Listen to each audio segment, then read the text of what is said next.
Hi friends, welcome to my channel. இன்றைக்கி என்ன வீடியோன்னு பார்த்தீங்கன்னா, ஒரு குட்டி கிளீனிங் ஒர்க் தான் இருந்துச்சு. ஃபர்ஸ்ட் பார்த்தீங்கன்னா, இந்த பாத்திரத்த தான் கழுவிட்டு இருந்தேன். ஏன்னா பாத்திரம் வந்துட்டு நம்ம கொஞ்சமாக இருக்கும்போதே கழுவிட்டோம்னா, மற்ற வேலைலாம் செய்கிறதுக்கு நம்மளுக்கு கொஞ்சம் ஈஸியாக இருக்கும்.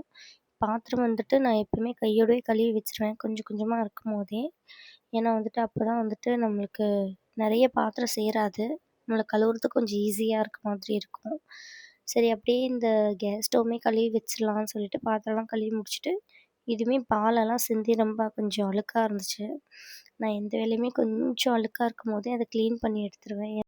நம்மளுக்கு அப்போ தான் ஈஸியாக இருக்கும். ரொம்ப நேரம் வந்துட்டு நம்ம ஸ்பெண்ட் பண்ணுற மாதிரி இருக்காது.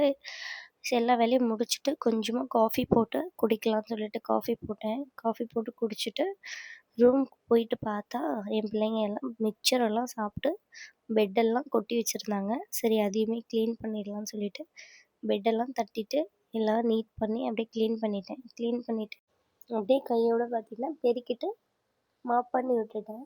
மாப் பண்ணி விட்டுட்டு மாப்லாம் பண்ணிவிட்டு எல்லாம் க்ளீன் பண்ணி எடுத்துட்டு, டின்னருக்கு என்ன செய்யலாம்னு சொல்லிட்டு கேட்டப்போ, எல்லாம் ப்ரொக்கோலி எக் தோசை தான் வேணும்னு கேட்டாங்க. சரி அப்படின்னு சொல்லிட்டு ப்ரொக்கோலி எக் தோசை தான் செய்ய போகிறேன். ஃபர்ஸ்ட் வந்துட்டு அதுக்கு ப்ரோக்கோலி எடுத்துக்கோங்க. அதை குட்டி குட்டி பீசஸாக கட் பண்ணி ஓரமாக வச்சுட்டு, அதுக்கு வந்து பிளான்ச் பண்ணி எடுக்க போகிறோம்.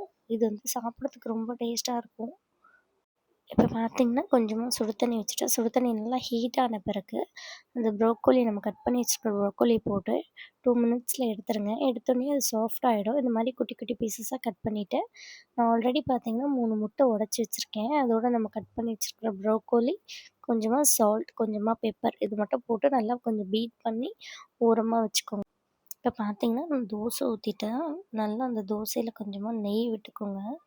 நெய் விட்டுட்டு, நெய் ஓகே இல்லைன்னா நீங்கள் எண்ணெய் கூட விட்டுக்கலாம்.